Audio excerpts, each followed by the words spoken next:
গাজা শহর জাবালিয়া উদ্বাস্তু শিবির, দেইর আল বালা এবং খান ইউনিসে ইসরায়েলি বাহিনীর বোমা হামলা অব্যাহত রয়েছে। এসব হামলায় আরও অর্ধশত ফিলিস্তিনি প্রাণ হারিয়েছেন। এর মধ্যে দেইর আল বালা শহরেই মারা গেছেন ৭ জন।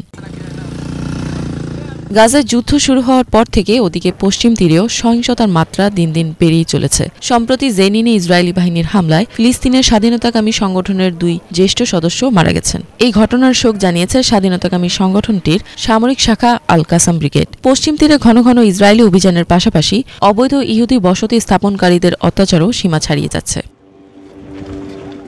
গাজা এবং পশ্চিম তীরে ইসরায়েলি বাহিনীর সহিংসতার বিরুদ্ধে যুদ্ধে জড়িয়ে পড়ে ইরান, লেবাননের সশস্ত্র বাহিনী এবং ইয়েমেনের হুতিরা। ফলে বৃহত্তর এক আঞ্চলিক যুদ্ধ শুরু হবার সম্ভাবনা দিন দিন জোরালো হচ্ছে বলে মনে করছেন অনেকে।